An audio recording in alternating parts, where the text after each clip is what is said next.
My channel. आज मैं आप लोगों के लिए लेके आई हूँ 4 ब्रेकफास्ट रेसिपीज जो मेरे घर पे यूजुअली बहुत ही बनती है। सो आई होप मेरी ये रेसिपीज आपको भी पसंद आए। And before I actually start with the recipes, मैं आपको रिमाइंड करवाना चाहती हूँ कि अगर आपने मेरे चैनल को सब्सक्राइब नहीं किया है तो प्लीज जाके उसे जरूर सब्सक्राइब कीजिए। और अगर आपको आज का मेरा कंटेंट पसंद आता है तो प्लीज मुझे एक बहुत बड़ा थम्स अप दीजिए और प्लीज मुझे कमेंट सेक्शन पे भी जरूर बताइए कि आपको रेसिपीज कैसे लगी। और अगर आपके कोई एक्सपीरियंसेस है या आपकी कोई अलग वे है तो प्लीज मुझे जरूर बताइएगा। So now let's get started.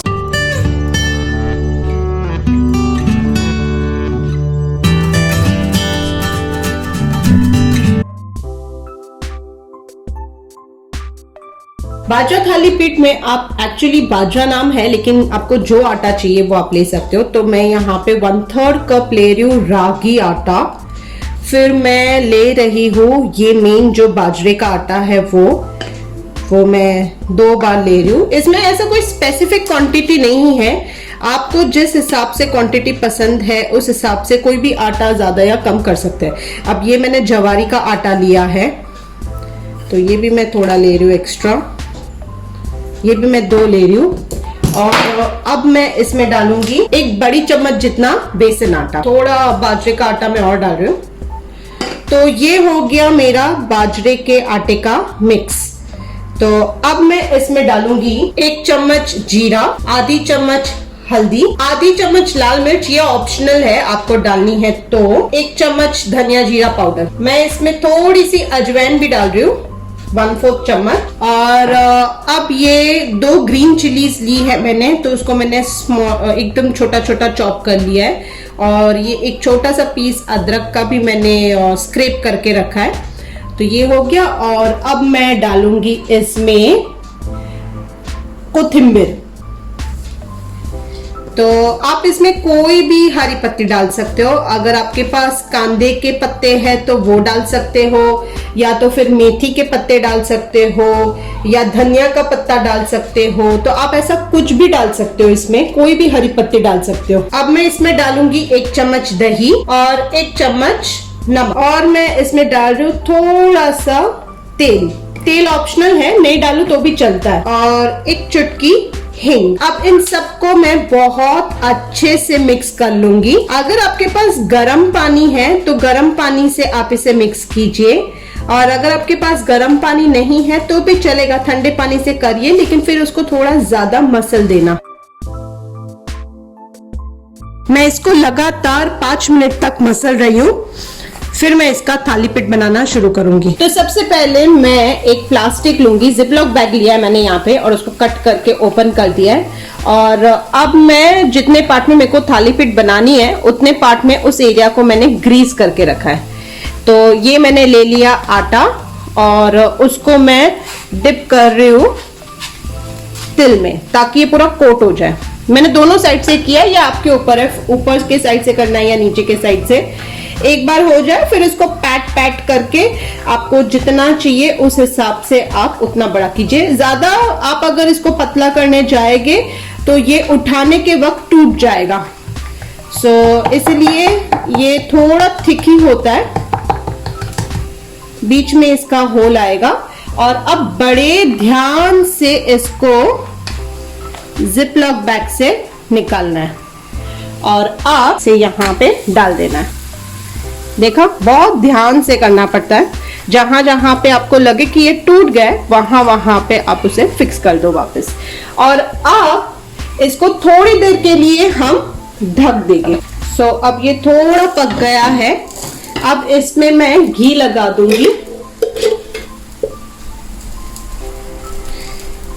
आप तेल भी लगा सकते हैं, लेकिन बाजरा है ना, उसका टेस्ट घी के साथ सबसे बेस्ट आता है।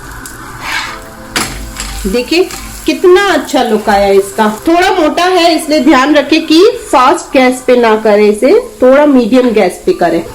इसको हम सर्व करेंगे, या तो आप इसे सर्व कीजिए गर्मा गर्म चाय के साथ, या तो फिर दही और हरी चटनी के साथ।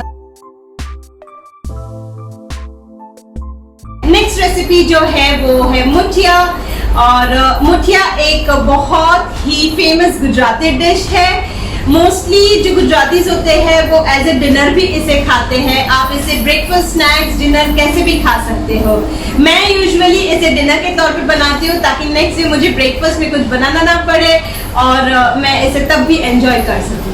तो मुठिया मोस्टली हम खाते हैं ग्रीन चटनी के साथ और गर्मा गर्म चाय हो तो बहुत मजा आ जाता है। वैसे मैं चाय कॉफी कुछ भी नहीं पीती हूँ, मैं इसे खाती हूँ गर्मा गर्म मसाला दूध के साथ। पूरी रेसिपी स्टार्ट करने से पहले स्टीमर रखना बहुत जरूरी है, तो मैं यहाँ पे स्टीमर ऑन कर लेती हूँ पहले, और उसमें ऐसी जाली वाली जो थाली है वो रखना इम्पोर्टेंट है। तो इसे भी मैं ग्रीस करके रखूंगी, अच्छे से इसको ग्रीस करके अंदर अब स्टीम को गर्म होने के लिए रख देंगे। अब जब तक ये पानी गर्म होगा तब तक हम लोग मुठिया की बाकी तैयारी करते हैं। सबसे पहले हम आटा लेंगे, तो यहाँ पे मैं ले रही हूँ तकरीबन 1.5 कप गेहूं का आटा। उसमें मैं डाल रही हूँ 1/4 कप बेसन का आटा और उसमें मैं डाल रही हूँ 1/4 कप रवा। उसमें मैं डाल रही हूँ 1 कटोरी बहुत ही बारीक कटी हुई धनिया। एक बड़ी लौकी ली थी मैंने, तो उसको मैंने स्क्रैप कर लिया और उसी में जाएगा 2 मीडियम साइज की मिर्च थी और अदरक कुटा हुआ, और इसमें मैं डाल रही हूँ 1 पूरा नींबू का रस। इसमें डालूंगी मैं एक चम्मच नमक आपके स्वाद अनुसार, और फिर सारे मसाले जैसे कि आधी चम्मच हल्दी, आधी से थोड़ी ज्यादा लाल मिर्च, 2 चम्मच धनिया जीरा पाउडर, 1/4 चम्मच अपना अजवाइन, 1 बड़ी चम्मच यानी कि 2 छोटी चम्मच शक्कर, थोड़ी सी 1 पिंच जितनी हींग, 1 चम्मच जितना तेल। तो सारे मसाले आ गए हैं, अब इसको सिर्फ मिक्स करना है। 1/4 कप अब दही भी ले लीजिए, तो दही से वो स्मूथनेस आ जाएगी और सोडा की जरूरत नहीं पड़ेगी। तो वैसे तो लौकी से ही ये गूंज जाता है, लेकिन फिर अगर आपकी लौकी कम पड़ी है या ऐसा कुछ है तो आप पानी डाल सकते हैं। तो मेरा तो यहाँ पे उसी से आटा गूंज चुका है, तो ये आटे जैसी कंसिस्टेंसी रखनी है इसमें। एंड जब ऐसा ये बन जाए तब आपको अपने हाथों को थोड़ा ग्रीस करना है। सो ऐसा सिलेंड्रिकल शेप बनाना है आपको। तो अब देखते हैं, ये मैंने कहा था पहले से ही गरम करके रखना है। तो अब ये जो भी मैंने बनाए हैं सिलेंडर्स वो मैं इसके अंदर डाल दूंगी। बस अब ये हो गया है, तो इसे मैं आधे घंटे के लिए ढक के रख दूंगी। आधे घंटे के बाद ये तैयार हो जाएगा। तो अब 30 मिनट्स हो चुकी है, तो मैं चेक कर रही हूँ कि ये हुआ है या नहीं। तो चेक करने के लिए क्लीन नाइफ लेके ऐसे प्रेस करके देखेंगे, ये क्लीन ही निकला है, मतलब कि ये हो चुका है। अब मैं इसे बंद करके ठंडा होने के लिए रख दूंगी, और जब ये कम्प्लीटली ठंडा हो जाएगा तब मैं इसके पीसेस कर लूंगी। तो अब ये ठंडा हो चुका है और आप देखोगे कि बिल्कुल भी नहीं चिपका है, ये ग्रीस किया है। तो बस अब इसे एकदम छोटा छोटा नहीं पतला पतला आपको काटना है। अब एक पैन में ऑयल लेंगे, उसमें डालेंगे राई के दाने, वापस थोड़ा जीरा, थोड़ी तल और कड़ी पत्ता। मैं डाल दूंगी मेरे पीसेस और बस इसको मिक्स करना है, और थोड़ा सा जो बेस है उसको क्रिस्पी, अगर क्रिस्पी मुठिया पसंद है तो थोड़ा लाल होने देना है और स्लो गैस पे, और फिर वो थोड़ा क्रिस्पी हो जाएगा। तो जो स्लाइट ब्राउन कलर आएगा उससे इसका टेस्ट और अच्छा लगता है। It's ready. तो अब मैं इसे प्लेट में निकाल लूंगी। ग्रीन चटनी के साथ मुठिया का जो कॉम्बिनेशन है वो बेस्ट है, गर्मा गर्म।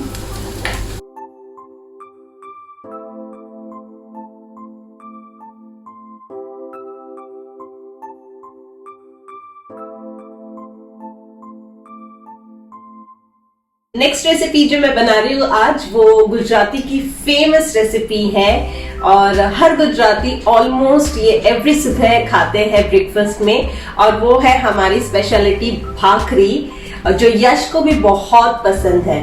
तो मैं आपको आज बताने वाली हूँ भाकरी की रेसिपी। तो उसके लिए हमें अपना सिर्फ रेगुलर आटा चाहिए। तो मैं यहाँ पे ले रही हूँ 1.5 कप आटा, और इसमें मैं डाल रही हूँ 1 चम्मच अजवाइन और 1 चम्मच जीरा और नमक 1 चम्मच आपके स्वाद अनुसार, और इसमें लगता है तेल। इतना आपको तेल डालना है कि जिससे आटा जो है वो ऐसे बाइंड हो जाए, उतना तेल लगता है भाखरी में। और बस अब इसे हम बाइंड करना शुरू करेंगे। तो पहले मैं आपको तेल वाला आटा बता दूं, फिर मैं इसमें पानी डालूंगी। देखिए इस हिसाब वाला आटा। अब इसमें थोड़ा थोड़ा पानी डाल के एकदम कड़क आटा गूंदना है, बहुत ही थोड़ा थोड़ा पानी। आप देख रहे हो मैं कितना कड़क आटा बांध रही हूँ। इसका जो फाइनल इफेक्ट है वो आएगा 2 हाथ से। तो इस हिसाब से इतना कड़क आटा बांधना है और बस अब भाखरी रोल करना शुरू करेंगे। तो जितना कड़क आटा उतनी क्रिस्पी भाखरी बनती है, इसीलिए इसमें कड़क आटा बांधना बहुत इंपॉर्टेंट है। इसका जो पेड़ा बनता है वो भी इस हिसाब से बनता है, क्योंकि ये कड़क आटा है। जब हम इसे बेलेंगे तो हमें ध्यान रखना है कि ये फटे नहीं। अगर आपको लगे कि कॉर्नर्स फट रही है तो वापस इसे आप इवन कर दीजिए। भाखरी बेल के रेडी। तो मैं अपने रेगुलर पैन पे ही इसको कर रही हूँ। अब 2 तरीके की भाखरी बनती है। एक होती है कि आप पराठे की तरह दोनों तरफ घी से इसको सेक के बनाएं, और दूसरा है कि आप इसे रोटी की तरह बना के फिर ऊपर से घी लगा दीजिए। तो मैं इसे वो रोटी वाले स्टाइल में बना रही हूँ। अब ये एक तरफ थोड़ी सी सेक चुकी है, तो मैं इसको अब दूसरी साइड पे, पहला वाला साइड मैंने थोड़ा फास्ट गैस पे रखा था, अब मैं गैस को स्लो कर दूंगी और इसको अब मैं स्लो गैस पे पकने दूंगी। और अब ये सेकंड साइड से भी हो गई है, तो अब वापस मैं गैस को फास्ट करूंगी। भाखरी की स्पेशलिटी ये है कि ये जो कड़क रोटी जो होती है ये बिस्किट को काफी रिसेंबल करती है, नमकीन बिस्किट को। इसीलिए ये रोटी की तरह नहीं होती है, ये बिस्किट की जैसे क्रंची और क्रिस्पी होती है, और इसीलिए ये पसंद आती है सबको सुबह सुबह खाने में। तो अब ये बन चुकी है, दोनों तरफ से भी बन चुकी है, और अब मैं इस पे लगा दूंगी। बस ये बन के रेडी है। तो अब मैं इसमें लगा दूंगी घी, और जब घी लग जाए तो उस पे ऊपर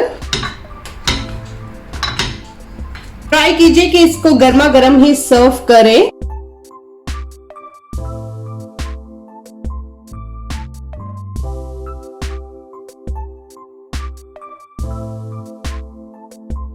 मिक्स पराठा बनाने के लिए मैंने लिया है थोड़ा फ्रेंच बीन्स, उसको मैंने बहुत बारीक चॉप किया है, थोड़ा सा कॉलीफ्लावर, एक मीडियम साइज कैरेट और एक मीडियम साइज पटेटो। इन सबको छोटा छोटा मैंने काट के अब मैं इनको बॉईल करने के लिए रख दूंगी। अगर आप इसे स्टीम कर सकते हो तो स्टीम कर लीजिए, स्टीम में भी आप इसे 10 मिनट तक रखिए, बट मुझे ये बहुत ही सॉफ्ट चाहिए, इसीलिए मैं इसे बॉईल कर रही हूँ एक विसल पे। ये मैंने थोड़ा पानी डाला है इसमें, और अब उसमें मैं ये अपना वेसल रख रही हूँ वेजिटेबल्स वाला, तो ये बॉईल हो जाएगा। उसी में मैं डाल रही हूँ थोड़े बहुत फ्रोजन मटर, थोड़े बहुत फ्रोजन कॉर्न, और अब मैं इसे बंद कर लूंगी। इसे सिर्फ एक विसल पे मैं बॉईल करने के लिए रख दूंगी। तो मिक्स वेज पराठे के लिए मैंने आटा गूंद के रेडी रखा है, और ये जो आटा है इसमें मैंने थोड़ा सा अजवाइन और नमक डाला है, कुछ स्पेशल नहीं है। तो जैसा ये रोटी का आटा है वैसा ही है।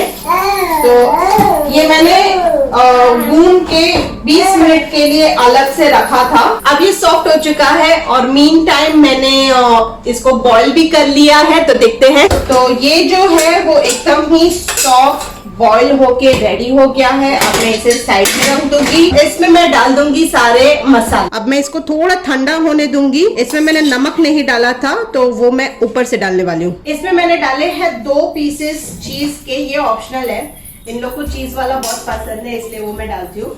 और अब मैं इसमें डाल रही हूँ थोड़ा सा चाट मसाला, थोड़ा सा गरम मसाला, नमक आपके टेस्ट के हिसाब से मैं 1 चम्मच नमक डाल रही हूँ इसमें। हमारे यहाँ जो चीज मिलता है उसमें इतना सॉल्ट नहीं होता है, इसलिए सॉल्ट एग्जैक्टली डालना पड़ता है। बट अमूल चीज जो होता है वो बहुत सॉल्टी होता है, तो अगर आप अमूल चीज डाल रहे हो तो सॉल्ट से थोड़ा कम डालना सॉल्ट, वरना बहुत ही नमकीन हो जाएगा।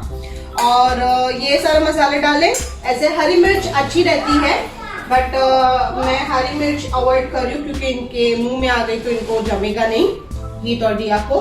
तो मैंने जरा सा लाल मिर्च पाउडर डाल दिया है, बस ज्यादा कोई मसाले नहीं कर रही हूँ मैं इसमें। और अब मैं थोड़ा सा धनिया काट लूंगी बारीक सा, और ये धनिया भी गया इसमें। धनिया इज रियली इम्पोर्टेंट, धनिया के बगैर ये इतना मजा नहीं आएगा। अगर आपके पास आमचूर पाउडर है तो आप आमचूर पाउडर डाल दीजिए। मैं यहाँ पे थोड़ा सा लेमन जूस डालने वाली हूँ। बस हाफ लेमन अच्छा रहेगा, वरना ज्यादा खट्टा हो जाएगा ये। और अब हम इसे बेलेंगे, तो थोड़ा सा मैंने आटा लिया है और अब मैं इसे बेल लूंगी और थोड़ा सा मिक्सचर मैं इसमें डालूंगी। मुझे ज्यादा मिक्सचर वाला पराठा बहुत पसंद है, इसलिए मैं थोड़ा ज्यादा ही फिलिंग रखती हूँ इसमें। हाथ से इसे फ्लैट कर लेंगे पहले और फिर बड़े ध्यान से इसको बेल लेना है। तो इसे लेके गैस पे डालेंगे। इसको मैंने एक तरफ पलटा दिया और इस पे मैंने लगा दिया है घी दोनों तरफ। तो देखिए कितना अच्छा ब्राउन हो गया है ये, और खाने में भी उतना ही यम है ये। तो आज के लिए सिर्फ इतना। जरूर ट्राई कीजिएगा ये रेसिपीज और मुझे बताना आपको ये रेसिपीज कैसी लगी है। सो अब मैं मिलूंगी अगली बार। Till then bye, see you soon.